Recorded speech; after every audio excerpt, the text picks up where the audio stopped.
அனைவருக்கும் வணக்கம். இன்றைக்கி செய்ய போகிறது தக்காளி தொக்கு. அதை எப்படி செய்யலாம் வாங்க வீடியோக்குள்ளே போகலாம். வணக்கம் வீவர்ஸ்.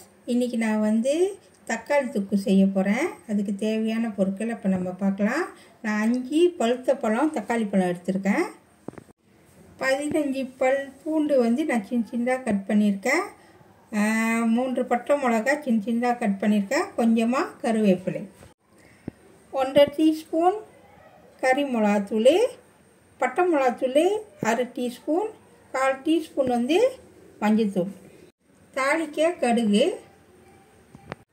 1/4 டீஸ்பூன் கருப்பு சீனி. அப்படி கருப்பு சீனி இல்லைன்னா வெல்லம் கூட நீங்கள் பாய்க்கலாம். ஓகேவாஸ். நான் கொஞ்சமாக புளி எடுத்துருக்கேன். உப்பு தேவையான அளவு.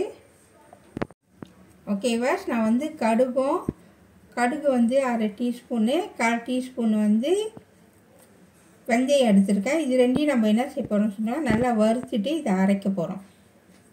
ஓகேவாஸ். நான் அடுப்பில் இரும்பு சட்டி வச்சுட்டேன். இது ரெண்டையும் இப்போ நம்ம வறுக்க போகிறோம். ஓகேவாஸ். நல்லா வறுக்கணும். ஓகேவாஸ். நல்லா பொரிஞ்சிருச்சு. இப்போ நம்ம எடுத்துருவோம். ஓகேவாஸ். இப்போ பாருங்கள் நல்லா வறுத்தாச்சு. இப்போ நம்ம என்ன செய்யணும், நல்லா ஆற வச்சுட்டு இதை நம்ம அரைக்க போகிறோம். ஓகேவாஸ். இப்போ பாருங்கள் நல்லா தூளை அரைச்சிட்டேன். இப்போ வாங்க செய்யலாம் எப்படின்னு. ஓகேவாஸ். இப்போ பாருங்கள் நான் தக்காளி பழத்தை சின்ன சின்னதாக கட் பண்ணிட்டேன். இப்போ வாங்க எப்படி சமைக்கலான்னு காமிக்கிறேன்.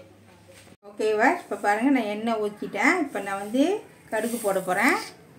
கடுகு நல்லா வெடிக்கிட்டோம். ஓகேவாஸ். இப்போ பாருங்கள் கடுகு வெடிச்சிருச்சு. இப்போ நம்ம பூண்டு போட போகிறோம். போட்டு நல்லா வேக விடுங்க நல்லா. ஓகேவாஸ். அடுத்தது பட்டை மிளகா. உங்களுக்கு எவ்வளோ உரப்பு வேணுமோ அது தந்தாப்பில் நீங்கள் போட்டுக்குங்க. போட்டு நல்லா வேக விடுங்க. ஓகேவாஸ். இப்போ நம்ம கருவேப்பிலை போட போகிறோம் வாசத்துக்கு. போட்டு நல்லா மிக்ஸ் பண்ணி நல்லா கிண்டி விடுங்க. ஓகேவாஸ். இப்போ நல்லா வெந்துடுச்சு சோப்பா. இப்போ இது கூட நம்ம தக்காளி பழம் சேர்த்துக்க போகிறோம். வச்சு நல்லா மிக்ஸ் பண்ணுங்க. ஓகேவாஸ். இதுக்குள்ளே தேவையான அளவு உப்பு சேர்த்துக்குவோம். சேர்த்துட்டு நல்லா கிண்டி விடுங்க. தக்காளி பழம் கொஞ்சம் நல்லா வேகட்டும். ஓகேவாஸ். இது கூட நான் காஞ்ச புளியை இதுக்குள்ளே சேர்த்துக்கிறேன். சேர்த்துட்டு நல்லா வேகட்டும். ஓகேவாஸ். தக்காளி பழம் இப்போ வெந்துக்கிட்டு இருக்கு. இது கூட நம்ம பட்டை மிளகாத்தூள், மஞ்சத்தூள், கறி மிளகாத்தூள் இது 3ஐயும் நம்ம இது சேர்த்துக்க போகிறோம். சேர்த்துட்டு நல்லா மிக்ஸ் பண்ணுங்கள்.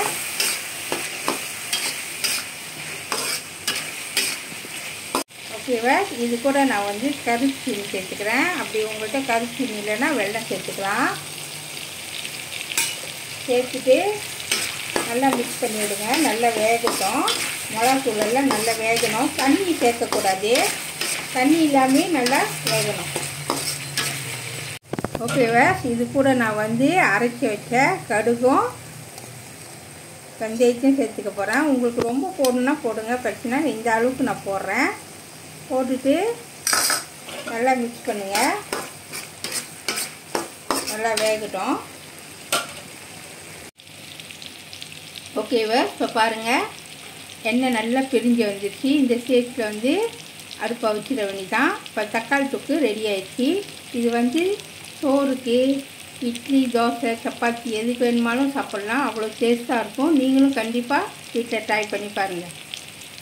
சுவையான தக்காளி தொக்கு ரெடி ஆயிடுச்சு. இதை கண்டிப்பாக வீட்டில் செஞ்சு பாருங்கள். இந்த வீடியோ பிடிச்சிச்சின்னா மறக்காமல் லைக் பண்ணுங்கள், ஷேர் பண்ணுங்கள், சப்ஸ்கிரைப் பண்ணுங்கள். பக்கத்தில் உள்ள பெல்லை கிளிக் பண்ணுங்கள். அடுத்த வீடியோ சந்திப்போம். நன்றி, வணக்கம்.